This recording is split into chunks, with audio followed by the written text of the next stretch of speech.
নমস্কার, আমি সুদীপ্তা। এভি নিউজে আপনাদের সকলকে স্বাগত। প্রথমেই চোখ রাখবো নিউজ হেডলাইনসে।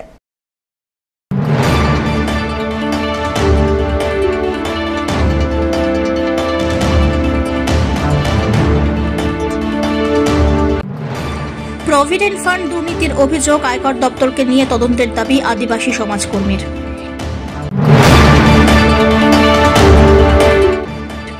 ইন্ডিয়ান বার কাউন্সিলের অনুমোদন ছাড়াই চলছে উত্তরবঙ্গ বিশ্ববিদ্যালয়ের আইন বিভাগ, এই অভিযোগে জলপাইগুড়ি সার্কিট বেঞ্চের দ্বারস্থ অভিষেক দত্ত।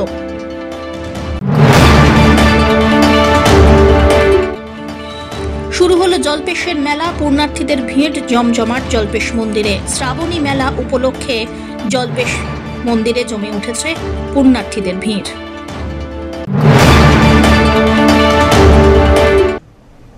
এবার আসছে বিস্তারিত সংবাদে। প্রভিডেন্ট ফান্ড দুর্নীতির অভিযোগ, আয়করের দপ্তরকে নিয়ে তদন্তের দাবি আদিবাসী সমাজকর্মীর। সহজ ভাষায় পিএফ চা বাগানের শ্রমিক শ্রেণীর কাছে ফোন, পয়সা, জীবনের বেশিরভাগ অংশ রোদে পুড়ে জলে ভিজে উদযাপন করা অর্থের একটি বড় অংশ। অথচ দীর্ঘ সময় ধরে জলপাইগুড়ি জেলার বিভিন্ন চা বাগানের শ্রমিক সংগঠনের পক্ষ থেকে উঠে আসছে পিএফ ফান্ডের বিরুদ্ধে নানান অব্যবস্থা এবং দুর্নীতির অভিযোগ। সোমবার এমনই অভিযোগ নিয়ে জেলা শাসকের দপ্তরে পুনরায় হাজির হলদিবাড়ি চা বাগানের আদিবাসী সমাজকর্মী বনশাল ওরাও। নিজের তোলা অভিযোগ প্রসঙ্গে সমাজকর্মী কি বললেন শোনা যাক। পাশাপাশি তিনি আরো জানান, এ বিষয়ে তথ্য জানার অধিকার আইনে ইতিমধ্যেই হাইকোর্টের দ্বারস্থ হয়েছেন তিনি। এই দিন জেলা শাসকের কাছে পুনরায় তদন্তের জন্য আবেদন করতে এসেছেন। मैं हल्दीबाड़ी चाय बागान से आया हूँ। मैं अपना चाय बागान का मजदूर सब वो सबका 2023 से पीएफ जमा नहीं हो रहा है, बल्कि पीएफ पेमेंट से कटा जा रहा है। अभी तक मालिक और मैनेजर पीएफ जमा नहीं कर रहा है। इस पीएफ जमा नहीं होने के कारण मजदूरों को जब रिटायरमेंट होने के बाद पीएफ मिलने में दिक्कत हो। हाँ, दिक्कत परेशानी होगी। कितना मजदूर है हम लोग का बागान में मैक्सिमम 2900 है। तो ये बेच क्यों आप बैग लेकर फ्लैग लेकर क्यों? ये बेच लेके आने का मतलब ये है, इससे मैं सरकार को ये मैसेज देना चाहता हूँ कि हम लोग गरीब मजदूर जो कि सबसे कम पेमेंट लेके काम कर रहे हैं बागान में।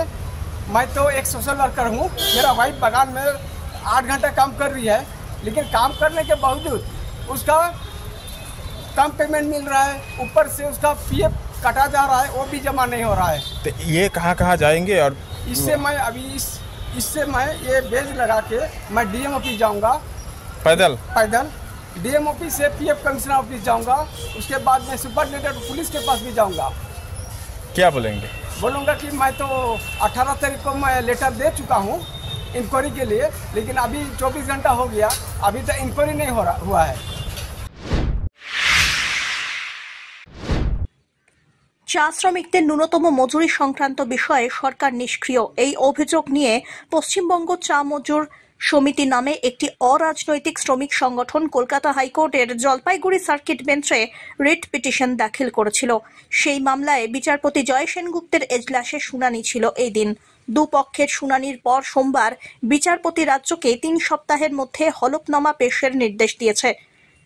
রাজ্যের হলফনামা পেশ হওয়ার পরের সপ্তাহ অর্থাৎ 4র্থ সপ্তাহে পশ্চিমবঙ্গ চা মজুর সমিতির হলফনামা পেশ করবে। 1 মাস পর মামলার ফের শুনানি হবে। বর্তমানে চা শ্রমিকদের হাজিরা দিনে 250 টাকা বলে খবর। আজকে বেসিক্যালি পশ্চিমবঙ্গ চা মজুর সমিতি এটি non party independent trade union, registered trade union. এনারা একটা রিট পিটিশন ফাইল করেছিলেন মাননীয় সার্কিট বেঞ্চে। সেখানে আজকে হিয়ারিং হলো। এর আগেও পশ্চিমবঙ্গ চা মজুর সমিতি আরেকটা রিট পিটিশন ফাইল হয়েছিল এবং তার অর্ডার এসেছিল 10 এপ্রিল। সেই অর্ডারে স্টেট গভর্নমেন্টকে বলা হয়েছিল মিনিমাম ওয়েজ ফিক্স করার জন্য। চা বাগানের শ্রমিকদের মিনিমাম ওয়েজ ফিক্স যেটা, সেই বিষয়টা একটা আইনি অধিকার। মিনিমাম ওয়েজ অ্যাক্টের আন্ডারে এটা তাদের একটা প্রাপ্য অধিকার এবং সেই মিনিমাম ওয়েজ ধার্য করার রেসপন্সিবিলিটি স্টেট গভর্নমেন্ট। সেই অনুযায়ী আমরা কিন্তু সেই স্টেট গভর্নমেন্ট সেই তাদের রেসপন্সিবিলিটি থেকে পিছিয়ে আসছিলেন এবং বহু বছর ধরে মিনিমাম ওয়েজ কিন্তু ফাইল করা হচ্ছিল না বা কি মিনিমাম ওয়েজ হবে সেটা ডিসাইড করা হয়নি। সেই জন্য আমরা এর আগে রিট পিটিশনটাও ফাইল করেছিলাম। সেখানে সার্কিট বেঞ্চ অর্ডার দিয়েছিলেন যে স্টেট গভর্নমেন্ট সমস্ত ইনভলভ স্টেক হোল্ডারদের শুনে একটা মিনিমাম ওয়েজ ফিক্স করবে একটা রিজনড অর্ডারের মাধ্যমে। কিন্তু সমস্ত স্টেক হোল্ডারের শোনা হয়নি, শুধুমাত্র যারা পিটিশনার ছিল অর্থাৎ আমরা, শুধু আমাদেরকে শুনে 31শে মে একটি অর্ডার পাস করে লেবার ডিপার্টমেন্ট ওয়েস্ট বেঙ্গল গভর্নমেন্টে। সেখানে লেবার কমিশনার নিজে সেই মিনিমাম ওয়েজ ফিক্স করার রেসপন্সিবিলিটি থেকে সরে গিয়ে স্টেট গভর্নমেন্টকেই আবার বলে যে মিনিমাম ওয়েজ ফিক্স করার জন্য। এবার বিষয়টা হচ্ছে আগের যে রিট পিটিশনটা হয়েছিল সেই অর্ডারেই সার্কিট বেঞ্চ স্পষ্টত বলে দিয়েছিল যে লেবার কমিশনারের ক্ষমতা রয়েছে মিনিমাম ওয়েজ ধার্য করার, কিন্তু সেই রেসপন্সিবিলিটি থেকে তারা পিছু হটে তাদের যে দায়িত্ব সেটাকে পাস অন করে দিয়েছিল। ফলত আমরা সেই অর্ডারে খুশি ছিলাম না এবং এই রিট পিটিশনটা আমরা তারপরে ফাইল করি, যার হিয়ারিং হয় আজকে হিয়ারিংয়ের পর মাননীয় বিচারপতি জয় সেনগুপ্ত উনি স্টেট গভর্নমেন্টকে হলফনামা ফাইল করতে বলে 3 সপ্তাহ সময় দেন। 3 সপ্তাহের মধ্যে স্টেট গভর্নমেন্ট হলফনামা ফাইল করবে, তারপর 1 সপ্তাহের মধ্যে আমরা অর্থাৎ পিটিশনাররা পশ্চিমবঙ্গ চা মজুর সমিতি হলফনামা ফাইল করবে। 1 মাস পরে নেক্সট ডেট অফ হিয়ারিং থাকবে। চা শ্রমিকদের যে এই মামলাটা যেটা হয়েছে, যে আমাদের অলরেডি যে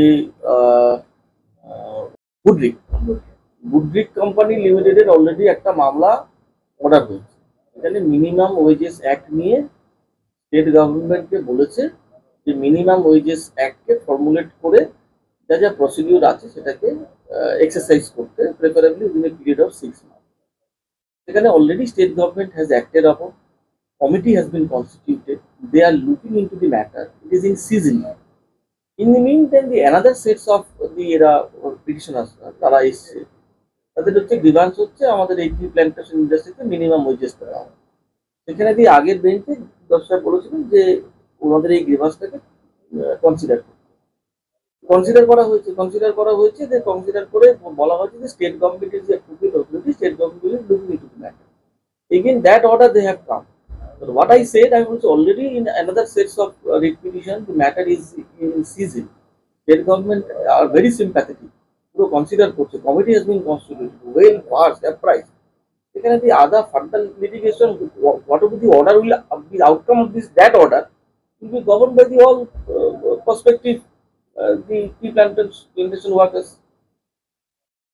বাট কোর্ট বললো ঠিক আছে তুমি এই কথাগুলো এফিডেভিটের মাধ্যমে বলো, very good, use the affidavit. আমরা 3 সপ্তাহ 10 টাইম দিয়েছি এবং ওদেরকে 1 সপ্তাহ, তারপরে ম্যাটারটা আসবে, কিছু লিখিতভাবে জানাবো। State government is very considerate, পুরো টি প্ল্যান্টেশন ওয়ার্কারের জন্য স্টেট গভর্নমেন্ট কাজ করে যাচ্ছে নির্লস। ইন্ডিয়ান বার কাউন্সিলের অনুমোদন ছাড়াই চলছে উত্তরবঙ্গ বিশ্ববিদ্যালয় আইন বিভাগ। বিসিআই এর অনুমোদন না থাকায় উত্তরবঙ্গ বিশ্ববিদ্যালয় আইন বিভাগ থেকে পাশ করা ছাত্র অভিষেক দত্ত বিহার বার কাউন্সিলে এনরোলমেন্টের জন্য গেলে তাকে অ্যাপ্রুভাল দেওয়া হয়নি। এরপরে বিষয়টি প্রকাশ্যে আসে। এরপরে কলকাতায় হাইকোর্টে জলপাইগুড়ি সার্কিট বেঞ্চের দ্বারস্থ হন অভিষেক দত্ত। আইনজীবী অর্জুন চৌধুরীর অভিযোগ, গত বছর আইন বিভাগ থেকে আইন পাশ করে বিহারের বার কাউন্সিলের নাম নথিভুক্ত করার জন্য যান, কিন্তু সেখানকার বার কাউন্সিল জানিয়ে দেয় উত্তরবঙ্গ বিশ্ববিদ্যালয়ের আইন বিভাগে কোনো অনুমোদন নেই। বার কাউন্সিল অফ ইন্ডিয়াকে ডাকা হয়েছে। অভিষেক বার কাউন্সিল থেকে সবাইকে চিঠি পাঠিয়েছেন। এরপরে তিনি মামলা করেন। 2011 সাল থেকে ইন্ডিয়ান বার কাউন্সিলের অনুমোদন ছাড়াই চলছে উত্তরবঙ্গ বিশ্ববিদ্যালয়ের আইন বিভাগ। এরপরে অভিষেক দত্ত কলকাতা হাইকোর্টের জলপাইগুড়ির সার্কিট বেঞ্চে মামলা রুজু করেন। আগামী শুক্রবার রয়েছে ফের শুনানি। এদিন রাজ্য বার কাউন্সিল অফ ইন্ডিয়ার তরফ থেকে কেউ আসেনি। রাজ্য সরকারের পক্ষে অ্যাডিশনাল অ্যাডভোকেট জেনারেল দাঁড়িয়েছিলেন। আগামী শুক্রবার সমস্ত পক্ষকে ডাকা হয়েছে। রাজ্যের তরফ থেকে আয়োগ আদালতকে জানিয়েছেন আইন বিভাগের কোনো গাফিলতি নেই, কিন্তু বার কাউন্সিল অফ ইন্ডিয়ার গাফিলতিতেই এসব হয়েছে। ওই ইউনিভার্সিটি, নর্থ বেঙ্গল ইউনিভার্সিটির মামলাটা শুনানি হয়েছে। এক প্রাক্তন ছাত্র যে আইন বিভাগ উত্তরবঙ্গ বিশ্ববিদ্যালয় থেকে পাস করেছিল 2023 সালে, সেই মামলাটির ফলে মামলাটির মধ্যে প্রাইমারি গ্রিভ্যান্স এটাই ছিল যে পাস করার পরে যখন সে বিহার স্টেট বার কাউন্সিলে এনরোলমেন্ট করতে যায়, তখন বিহার স্টেট বার কাউন্সিল তাকে জানায় যে লিস্ট অফ অ্যাফিলিয়েটেড কলেজেস যেটা বার কাউন্সিল অফ ইন্ডিয়ার থাকে তার মধ্যে উত্তরবঙ্গ বিশ্ববিদ্যালয়ের আইন বিভাগের নাম নেই, এই কারণে তাকে এনরোলমেন্ট দেওয়া যাবে না। তারপরে সে আবার উত্তরবঙ্গ বিশ্ববিদ্যালয়ে যোগাযোগ করে, তার টিচারদের সাথে যোগাযোগ করে, তারা জানায় যে হ্যাঁ অ্যাফিলিয়েশনের একটা রিনিউয়ালের প্রবলেম আছে, সেই রিনিউয়ালের প্রবলেমটার অসুবিধে হবে না, তার কারণ ওনারা একটা চিঠি লিখে দেবেন, ওনারা একটা বোনাফিডের সার্টিফিকেট লিখে দেয়। আর 2015 সালে বার কাউন্সিলের একটা প্রভিশনাল অ্যাফিলিয়েশনের একটা ডকুমেন্ট দেয়, সেই ডকুমেন্টটা নিয়ে সে আবার বার কাউন্সিলে যায়, বিহার বার কাউন্সিলে, কিন্তু তাতেও কোনো কাজ হয় না। আলটিমেটলি তাকে এনরোলমেন্ট রিফিউজ করে দেওয়া হয়। সে বার কাউন্সিল অফ ইন্ডিয়ার চেয়ারম্যান থেকে শুরু করে মোটামুটি যত অথরিটি আছে এই রিগার্ডে তাদের সবাইকে লেখে, সবাইকে গ্রিভ্যান্স জানায় বাই মেল বাই পোস্ট চিঠি করে, কিন্তু তাতে কোনো কাজ হয় না। তার জন্য রিট পিটিশনটা আজকে দাখিল করা হয়েছিল। আজকে প্রথম শুনানি হয় জাস্টিস জয় সেনগুপ্তর ঘরে মামলাটা শুনানিতে bar council of India, bar council of West Bengal আর বার কাউন্সিল অফ বিহার এই তিনটে অথরিটির হয়ে কোনো আইনজীবী দাঁড়ায়নি আছে। উত্তরবঙ্গ বিশ্ববিদ্যালয়ের হয়ে আর রাজ্য সরকারের হয়ে আমাদের অ্যাডিশনাল অ্যাডভোকেট জেনারেল দাঁড়িয়েছিলেন। উনি ডিটেলড সাবমিশন রেখেছেন on behalf of the university, যে ইউনিভার্সিটির কোনো ফল্ট এর মধ্যে নেই, কারণ ইউনিভার্সিটি টাইম টু টাইম নাকি ফিস যেটা দেওয়ার ইউনিভার্সিটি পেমেন্ট করেছে, কিন্তু বার council of India timely inspection না করার জন্য এই সমস্যাটা হয়েছে। এটা উত্তরবঙ্গ বিশ্ববিদ্যালয়ের একটা বক্তব্য আজকে ছিল, কিন্তু জজ সাহেব আজকে একটা ডাইরেকশন আমাদেরকে দেয় ফার্দার, যেহেতু তিনটে অথরিটি বার কাউন্সিল তারা যেহেতু আজকে অ্যাপিয়ার করেনি, আর তাদের প্রেজেন্স ছাড়া মামলার শুনানি করতে একটু সমস্যা হবে, যেহেতু তাদের স্ট্যান্ডটাও কোর্টকে জানতে হবে বিফোর টেকিং এনি ডিসিশন। এর জন্য কোর্ট আবার আমাদেরকে ডাইরেকশন দিয়েছে একটা সার্ভিস করতে, তিনটে অথরিটিকে জানাতে বাই মেল বাই পোস্ট, আর নেক্সট ডেটে যাতে তারা অ্যাপিয়ার করে তার জন্য একটা আমাদের বিষয় এটা। এর জন্য জজ সাহেব চেষ্টা করবেন যে এই সার্কিটে মামলাটা শুনানি শেষ করে দিন। ঠিক, বিহারে গিয়ে বিহার বার অ্যাফিলিয়েশন দিল না সেই ছাত্র অভিষেক দত্তকে, কিন্তু স্টেট বার কি 2011 সাল থেকে অ্যাফিলিয়েশন দিয়ে যাচ্ছে? এক্স্যাক্টলি, পশ্চিমবঙ্গ বার কাউন্সিল 2011 থেকে টিল এখন অবধি প্রতি বছর এনরোলমেন্ট করে যাচ্ছেন যত নতুন ছাত্রছাত্রীরা বেরোচ্ছেন পাশ করে, কিন্তু বিহার বার কাউন্সিল এবার আটকেছে। তাতেই আমরা জানতে পেরেছি যে এখানে একটা অ্যাফিলিয়েশনের প্রবলেম ছিল। বিহার বার কাউন্সিলে না আটকালে হয়তো আমরা জানতেও পারতাম না, কিন্তু কোইন্সিডেন্টলি অ্যান্ড অ্যাস্টোনিশিংলি এটাও ঠিক যে বার কাউন্সিল অফ ওয়েস্ট বেঙ্গল কিন্তু প্রতি বছর এনরোলমেন্ট দিয়ে যাচ্ছে। এবার কোনটা ঠিক, either state bar council Bengal ঠিক না বিহার ঠিক, সেটা আমরা বুঝতে পারছি না। তো আনলেস বার কাউন্সিল কোর্টে এসে নিজেদের স্ট্যান্ড প্রেজেন্ট করে, এই যে ধোঁয়াশাটা তৈরি হয়েছে সেটা ক্লিয়ার হওয়াটা মুশকিল, আনলেস দে কাম অ্যান্ড ডিপোজ। এদিকে কলকাতা হাইকোর্টের জলপাইগুড়ি সার্কিট বেঞ্চের additional advocate general Joyjit Chowdhury জানান, উত্তরবঙ্গ বিশ্ববিদ্যালয়ের আইন বিভাগে 2002 সাল থেকে কোনো সমস্যা নেই। 2015 সালে আইন বিভাগ ফিস দিয়ে বার কাউন্সিলে জমা করে, কিন্তু বার কাউন্সিল কোনো পরিদর্শন এরপরে করতে আসেনি। আগামী শুক্রবার ফের কাউন্সিল অফ ইন্ডিয়াকে ডাকা হয়েছে।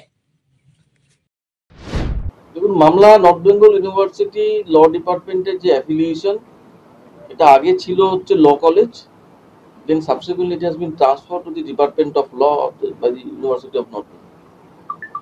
এবার সেখানে 2002 পর্যন্ত there is no doubt, no discrepancy, nothing. Bar Council said you can take action. Then there is a deduction from the Bar Council of India, the State Bar Council may inspect. Accordingly, inspection fees to be deposited. University Law Department accordingly inspection fees jama koreche, but inspection has not been carried out by the State Bar Council. Subsequently, Bar Council of India bollo je na amader Bar Council of India Legal Education Committee tara inspect korbe, tara jodi kono center of legal education ekhon porjonto inspection na hoy tobe immediately segulo apply korte. North Bengal University 2015 সালে with proper fees দিয়ে 1.5 লাখ টাকার মতো ফিস দিয়ে with proforma invoice index দিয়ে বার কাউন্সিলে জমা করলো for inspection. Now it is the duty of the bar council of India to carry out the inspection, to cause an inspection and to see the infrastructural facilities আছে কি না আছে। Till then, the university being the affiliating body, university has affiliated this law department, law course, and then students have been admitted and been allowed to pursue their law courses. Now it is completely from 2015 থেকে bar council, despite several correspondences were made from the university, সেখান থেকে টিচারকে পাঠানো হয়েছে to meet with the chairman, সেখান থেকে আরো অনেক টিচারকেও পাঠানো হয়েছে যে এটাকে পার্সু করার জন্য, but bar council of India till date has not caused any inspection. এই একটা সিচুয়েশন দাঁড়িয়েছে। এবার এটা না করাতে বার কাউন্সিলের যে লিস্টে, সেখানে ওয়েবসাইটে নর্থ বেঙ্গল ইউনিভার্সিটির নামটা দেখা যাচ্ছে। তাহলে অন্য স্টেট বার কাউন্সিল যখন কেউ এনরোল হতে যায় তখন ওই লিস্টটাকে দেখে, তখন দে থট এখানে দি case as it May this Bihar বা স্টেট বার কাউন্সিল ঠিক আছে, নর্থ বেঙ্গল ইউনিভার্সিটির নাম নেই, তোমাকে আমরা রেজিস্ট্রেশন দেবো না। This was the challenge. Now the question is that আমার যে ছেলেমেয়েরা যারা পাস করেছে বা প্রসপেক্টিভ যারা ল গ্র্যাজুয়েট, তারা they should not suffer because they did not commit any mistake or wrong.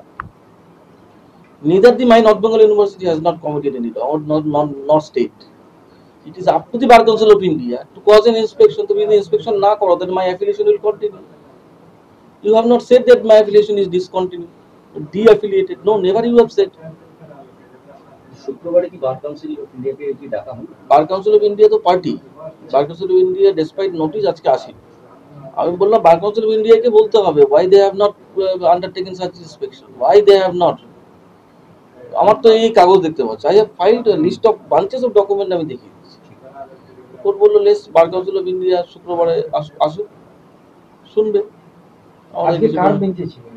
ওই ইয়ের কাছে, জাস্টিস জয় সেনগুপ্ত।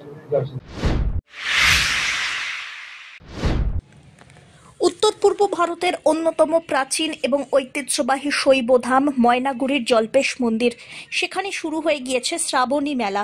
মূলত শ্রাবণ মাসের 4টি রবিবার এবং সোমবার এই মেলা হয়। এই মাসের প্রথম রবিবারে তেমনভাবে পুণ্যার্থীদের ভিড় চোখে না পড়লেও সোমবার সকাল থেকেই পুণ্যার্থীদের ভিড় লক্ষ্য করা গেল।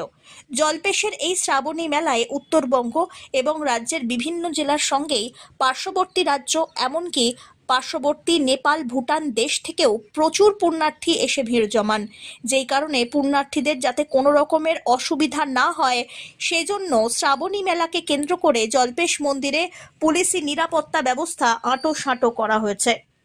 মন্দিরে নিজস্ব প্রায় 200টি ভলেন্টিয়ার্সের সঙ্গে সাদা পোশাকের পুলিশ মোতায়েন থাকছেন। একই সঙ্গে মন্দিরে রয়েছে 7টি সিসিটিভি ক্যামেরা। এমনকি পুকুর এবং জর্দা নদীর ঘাট, তিস্তা নদীর ঘাটে প্রচুর সিভিল ডিফেন্সের কর্মী মোতায়েন রয়েছেন। এদিকে মন্দিরে নির্মিত স্কাইওয়াক এখনো চালু করা হয়নি, তবে দ্রুতই তা চালু করা হবে বলে খবর। সোমবার বিভিন্ন জায়গা থেকে আসা পুণ্যার্থীরা জানালেন, এই জল্পেশ মন্দিরে এসে অনেকের অনেক মনস্কামনা পূর্ণ হয়, তাই তারা মন্দিরে এসে পুজো দিতে যান। অনেকে প্রায় অনেক বছর ধরে জল্পেশ মন্দিরে আসছেন বলেও জানান। ময়নাগুড়ির এই জল্পেশ মন্দির উত্তর পূর্ব ভারতের অন্যতম প্রাচীন এবং ঐতিহ্যবাহী শিব মন্দির। প্রায় সারা বছরই দেশের বিভিন্ন প্রান্তের পাশাপাশি অন্যান্য দেশ থেকেও শিব ভক্তরা আসেন এখানে পুজো দিতে। তবে শ্রাবণ মাস জুড়ে শিবের ভক্তদের ব্যাপক ভিড় লক্ষ্য করা যায়। धाम है ना कि जो बड़ा बैद्यनाथ धाम है वो फर्स्ट है, ये सेकंड है। बैद्यनाथ धाम जो जाता है ना वहाँ पर वो फर्स्ट बड़ा है, उससे सेकंड ये मानता है आदमी, जो भी लोग। अब कब आए थे इधर? हम लोग आए तो कल आए थे, आज यहाँ पर आए हैं। कितना भीड़ देखा आप सुबह में? भीड़ था सुबह, अभी नहीं है उतना। अभी उतना भीड़ नहीं है। हाँ। कहाँ से आए आप लोग? हम लोग नेपाल से आए, वो बहनी लोग नेपाल से आए, मैं सिक्किम से आई हूँ। मायके तो नेपाल में है उनका भी। जल्पेश के बारे में क्या सुना है आपने? जल्पेश के बारे में जो आदमी मनोकामना पूरा होता है, आदमी जो मन का कामना लेके आता है तो वो पूरा होता है, ऐसे बोला। और तो नहीं सुना हमने। कितने बार आए आप इधर? हाँ, 4 बार आए जी।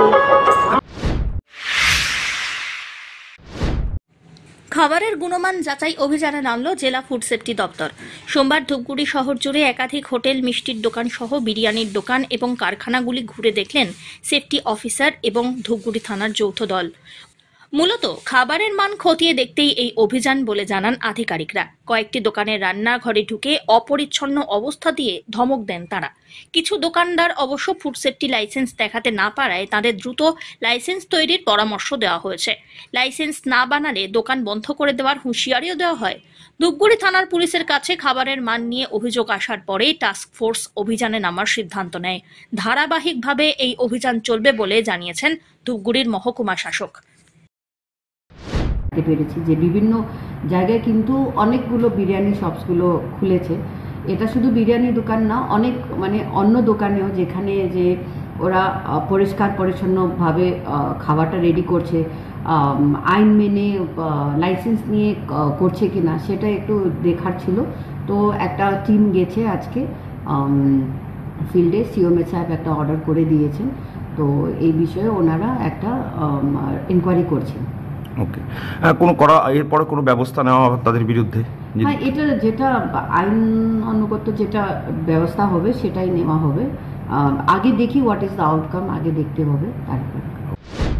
কি কারা অভিযানে নেমেছে? অভিযানে ফুড সেফটি দপ্তর থেকে এসেছিল, ওনারা বললো যে কারখানার একটু পরিষ্কার রাখতে, আর আমাদের লাইসেন্সটা দেখতে চাইলো, লাইসেন্স তো আমাদের অলরেডি ছিলই, দেখিয়ে দিলাম। আরও সতর্ক হতে বললো, যতটা পারি আমরা চেষ্টা করবো সতর্ক হওয়ার জন্য।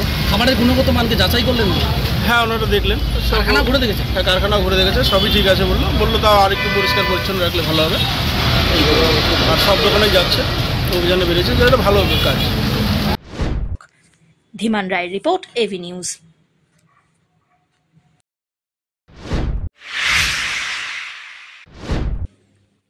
একুশে জুলাইয়ে সভায় গিয়ে জলে ডুবে রহস্যজনকভাবে মৃত্যু হল তৃণমূল কর্মীর। অন্যান্য সতীর্থ এবং তৃণমূল কর্মীদের সঙ্গে গিয়েছিলেন 21শে জুলাইয়ের সভায়। এমনকি শিলিগুড়ি থেকে কলকাতা গিয়ে বিভিন্ন ভিডিও পোস্ট করেন সোশ্যাল মিডিয়ায়। তারপরে আর বাড়িতে ফেরা হলো না তৃণমূল কর্মী রঞ্জিত মণ্ডলের। রবিবার দুপুর নাগাদ বকখালি থেকে তার নিথর দেহ উদ্ধার হয়। গোটা ঘটনায় তার সঙ্গে থাকা অন্যান্য তৃণমূল কর্মীদের দিকেই অভিযোগের আঙুল তুলছেন মৃতের পরিবার। অন্যদিকে মৃত বাবার নিথর দেহ বাড়িতে ফিরিয়ে আনতে কলকাতার উদ্দেশ্যে রওনা দেন তৃণমূল কর্মীর ছোট ছেলে শুভম মণ্ডল। স্বামীর মৃত্যুর খবরে কান্নায় ভেঙে পড়েছেন স্ত্রী। জানা গিয়েছে, শিলিগুড়ি পৌর নিগমের ভক্তিনগর এলাকায় 35 নম্বর ওয়ার্ডের বাসিন্দা রঞ্জিত মণ্ডল। সেখানে তার সঙ্গে থাকেন প্রথম পক্ষের স্ত্রী এবং সন্তান। অন্যদিকে শহীদ কলোনিতে আছে তার দ্বিতীয় পরিবার সূত্রে খবর, তৃণমূল কর্মী 5 বছর আগে শ্রমিক সংগঠন INTTUC-তে যোগদান করেন। 2023-এ ধর্মতলায় আয়োজিত শহীদ দিবসে প্রথমবার যোগদান করতে শিলিগুড়ি থেকে কলকাতা যান। এরপরে 2024-এ 19শে জুলাই রওনা দেন ধর্মতলায়। রবিবার ফেসবুকে ভিডিও পোস্ট করে তিনি দেখান সেখানে সমুদ্রে একটি বোটে ভ্রমণ করছেন। পরিবার সূত্রে খবর, বকখালিতে সমুদ্রে তলিয়ে গিয়ে মৃত্যু হয়েছে রঞ্জিত মল্লিকের।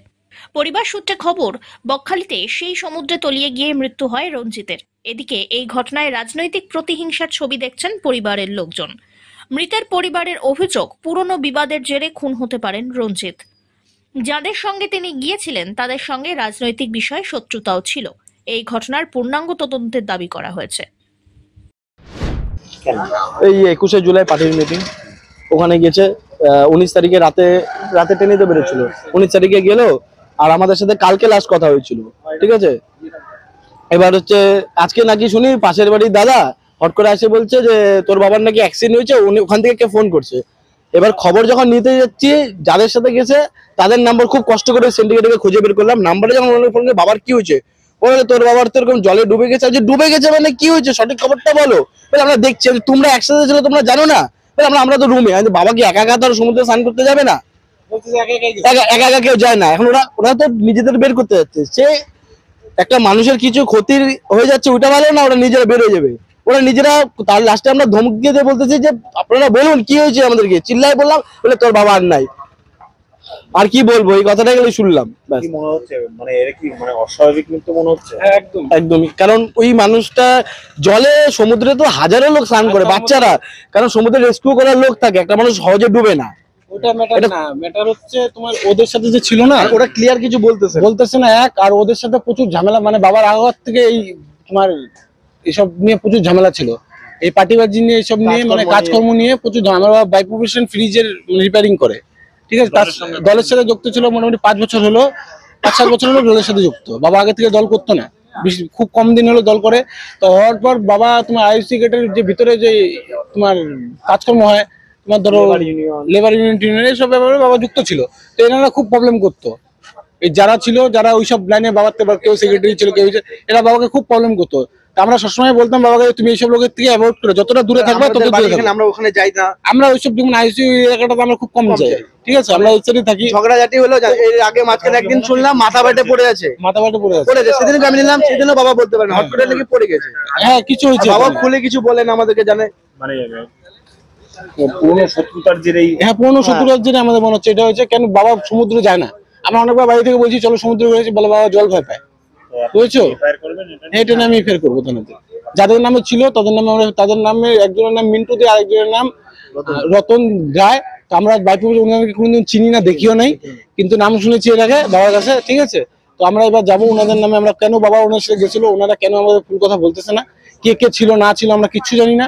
আমরা চাই এটা পুরো ফুল তদন্ত হোক, সরকার যাতে আমাদের সঠিক পার্টির টিএমসি মিছিলে গেছে যাতে আমাকে পার্টির থেকে সঠিকভাবে আমাদের সঠিক বিচার দেখ, এখানে কি হয়েছিল না হয়েছিল, আমরা সঠিক বিচার চাই, আর কিছু চাই না। একাধিক দাবিতে জলপাইগুড়ির আরএমসি অফিসের সামনে সাফাই কর্মীদের বিক্ষোভ, প্রতিবাদে কর্মবিরতির ঘোষণা। অভিযোগ, ধূপগুড়ি মার্কেটের সাফাই কর্মীরা দীর্ঘদিন ধরে নানা সমস্যার মধ্যে দিয়ে যাচ্ছেন। পরিশ্রম বেশি হলেও বেতন একেবারেই কম, সেই বেতনও নিয়মিত দেওয়া হচ্ছে না বলে অভিযোগ। রাজ্য সরকারের নিয়ম অনুযায়ী বেতন হওয়ার কথা থাকলেও তা হচ্ছে না। মেডিকেলের সুবিধাও অপ্রতুল বলে অভিযোগ। এই সমস্ত বিভিন্ন দাবি দাওয়া নিয়ে জলপাইগুড়ি সদর বিডিও অফিস ক্যাম্পাসের আরএমসি অফিসের সামনে বেশ কিছুক্ষণ বিক্ষোভ দেখান north Bengal Bansphor and Harijan welfare অর্গানাইজেশনের সদস্যরা। সংগঠনের তরফ থেকে গৌতম বাঁশফোর জানান, মোট 5টি দাবিতে কর্মবিরতি শুরু হলো। যতদিন না পর্যন্ত ঊর্ধ্বতন কর্তৃপক্ষ এই দাবি মেনে নিচ্ছেন, ততদিন পর্যন্ত ধূপগুড়ির মার্কেটের সাফাই কাজ বন্ধ থাকবে। আমরা ধূপগুড়ি মার্কেটের সাফাই কর্মী, আমাদের সঙ্গে যারা উপস্থিত রয়েছেন প্রত্যেকে ধূপগুড়ি সাফাই কর্মী। ধূপগুড়ি মার্কেটের সাফাইয়ের কাজ করে আসছেন দীর্ঘ 23 বছর 24 বছর যাবৎ। ইনাদের বেতন খুবই সামান্য, অল্প টাকায় বেশি কাজ করানো হচ্ছে এবং প্রতি মাসের বেতনটা প্রতি মাসে প্রদান করা হচ্ছে না। রাজ্য সরকারের যা জিও রয়েছে, জিও অনুসারে ইনাদের বেতন হওয়ার কথা সেটাও হচ্ছে না। ইনাদের পিএফ স্লিপ প্রদান করার কথা প্রদান করা হচ্ছে না। ইনাদের মেডিকেল সুবিধা, অর্থাৎ যদি কারো পা হাত কেটে যায়, 3 দিন যদি অসুস্থ হয়, তার কোনো সুবিধা তারা পাচ্ছেন না। ইনাদের যা উজ্জ্বলময় ভবিষ্যৎ তৈরি করার কথা মার্কেটের 23-24 বছর যাবৎ যারা সেক্রেটারি আসছেন গেছেন তাদের করার কথা, কিন্তু আজ পর্যন্ত আমরা লিখিতভাবে আবেদন করে আসছি, মৌখিকভাবে অনুরোধের সঙ্গেও বলে আসছি। আমি এক দায়িত্ব নিয়ে বলছি, আমি নিজেও 5 বার এই কার্যালয়ে এসে বলে গেছি, কিন্তু সেক্রেটারি সাহেবকে, এখানকার যে সেক্রেটারি সাহেবরা ছিলেন তাদেরকে বলে গেছি, কিন্তু আজও ইনাদের কোনো রকম উজ্জ্বল ভবিষ্যৎ তৈরি হয়নি। আমরা তাই বাধ্য হয়ে আজ থেকে ধূপগুড়ি মার্কেটের কাজ বন্ধ রেখে এই ভাইদের সহযোগিতা করার জন্য আমরা এখানে উপস্থিত হয়েছি। North Bengal Bansphor and Harijan welfare organisation. আপনারা কাজটা কি? আমাদের কাজ হচ্ছে ওই মার্কেটের যে সাফাইয়ের কাজ, নোংরা পরিষ্কার করা, আবর্জনা ফেলা, গরু ছাগল মরা, কুকুর মরা, বিড়াল মরা, যারা মরে থাকে তাদেরকে ডেড বডিগুলোকে ক্লিয়ার করা এবং মার্কেটটাকে সুগন্ধ পরিপূর্ণ রাখা, যাতে মার্কেটে যারা লোক আসেন তারা ভালো সুস্থভাবে যাতে মার্কেট করে যেতে পারেন, সেই সাফাইয়ের কাজটা আমরা করি। এরকম কি একটা মার্কেটের মানে কাজই আপনারা করেন নাকি বিভিন্ন? না, জলপাইগুড়ি জেলায় আরএমসি অফিসে যে কার্যালয়গুলি রয়েছে প্রত্যেক জায়গায় আমাদের সাফাই কর্মীরা আছেন। হয়তো আজকে ওনারা উপস্থিত হতে পারেননি, এই কারণে অনেকের উপরে প্রেসার করা হয়, তোমরা যদি আন্দোলনে যাও তোমাদের কাজ থাকবে না। তাই আজকে ধূপগুড়ির ভাইরা অনেক হিম্মত জুটিয়ে আজকে এখানে উপস্থিত হয়েছেন। কতজন আছেন? ধূপগুড়ি মার্কেটের 5 জন ভাই এখানে উপস্থিত রয়েছেন, যারা 5 জনই ওখানে কাজ করেন। ধীমান রায়ের রিপোর্ট, এভি নিউজ।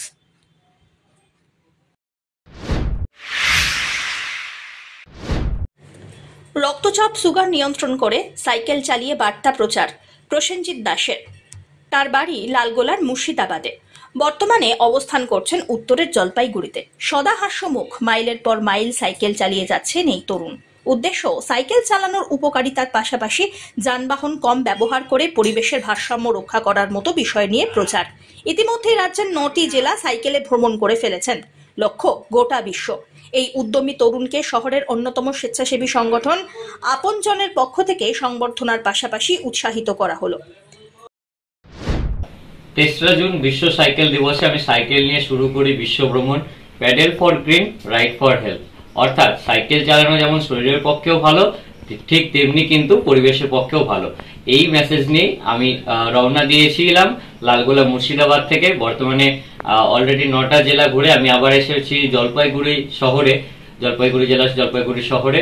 আর আমার মেইন মেসেজ হচ্ছে এটাই যে সাইকেল চালালে যে উপকারিতাগুলো, যেমন সাইকেল চালালে ওজন কমে, সাইকেল চালালে শরীর ভালো থাকে, সাইকেল চালালে মন ভালো থাকে, এছাড়াও সাইকেল চালালে রক্তচাপ নিয়ন্ত্রণে থাকে, সাইকেল চালালে সুগার লেভেল কন্ট্রোলে থাকে। এগুলো হচ্ছে শারীরিকগত দিক।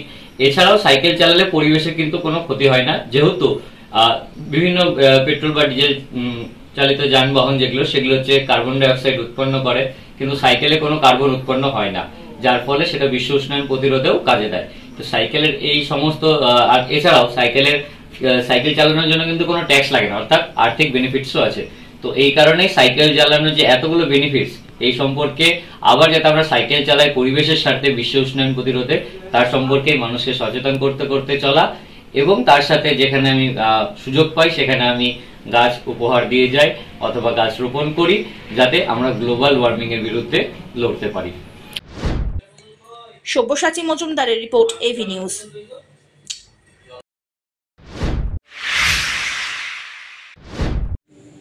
ফেন্সিং দেওয়া লোহার নেটে আটকে থাকা একটি দাঁড়া সাপ উদ্ধার করলেন পরিবেশ প্রেমীরা। জলপাইগুড়ির রানীনগর হাই স্কুলের পাশে একটি বাড়ি থেকে সাপটি উদ্ধার করা হয় সন্ধেবেলায়। জানা গিয়েছে, দীর্ঘক্ষণ নেটে আটকে থাকার কারণে সাপটির গায়ে ক্ষতস্থান তৈরি হয়, ক্রমশই ইনফেকশন হয়ে যেতে থাকে। মাছিও ডিম পাড়তে শুরু করেছিল ক্ষতস্থানে। দীর্ঘক্ষণ প্রচেষ্টার পর নেট কেটে পরিবেশ প্রেমীরা বিপজ্জনকভাবে আটকে থাকা সাপটিকে বের করতে সক্ষম হন। সাপের ক্ষতস্থানে জল দিয়ে ধুয়ে দেওয়া হয়। সাপটিকে চিকিৎসার জন্য বন দপ্তরের হাতে তুলে দেওয়া হয়েছে। তো আজকে বিকেলবেলায় আমরা একটা ফোন পাই যে রানীনগর অঞ্চলে একটি দাঁড়া সাপ জালে ফেসে আছে। এই সময়টা আর কি এই ঘটনাগুলো ঘটে, সাপের গতিবিধি বাড়ে এবং ক্ষেতের আশেপাশে ফেন্সিং পারপাসে যে জাল ইউজ করা হয় সেই জালগুলোতে সাপ ফেসে যায়। তো আমরা এসে দেখতে পাই দাঁড়া সাপটা একটা লোহার জালে খুব বাজেভাবে ফেসেছিল এবং বহুক্ষণ ফেসে থাকার জন্য মাছি ওর গায়ে ডিম পেড়ে চলে যায়। আমরা সাথে করে প্লায়ার্স নিয়ে এসেছিলাম, প্লায়ার্স দিয়ে জাল কাটি। জাল কাটার পর প্রাথমিকভাবে জলের সাহায্যে ওই ক্ষতস্থানগুলো পরিষ্কার করে দিই এবং সাপটিকে আমরা এখন ফার্দার ট্রিটমেন্টের জন্য ফরেস্ট ডিপার্টমেন্টের কাছে হ্যান্ড ওভার করবো। আমাকে সব্যসাচী মজুমদারের report, AV news.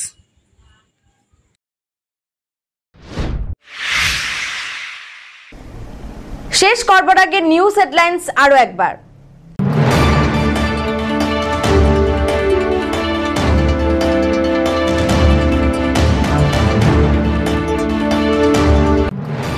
Provident fund দুর্নীতির অভিযোগ, আয়কর দপ্তরকে নিয়ে তদন্তের দাবি আদিবাসী সমাজকর্মীর।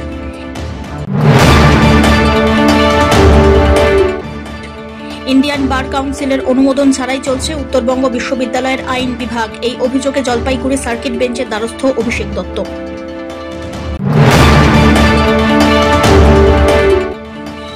শুরু হলো জলপেশের মেলা, পূর্ণার্থীদের ভিড় জমজমাট জলপেশ মন্দিরে। শ্রাবণী মেলা উপলক্ষে জলপেশ মন্দিরে জমে উঠেছে পূর্ণার্থীদের ভিড়।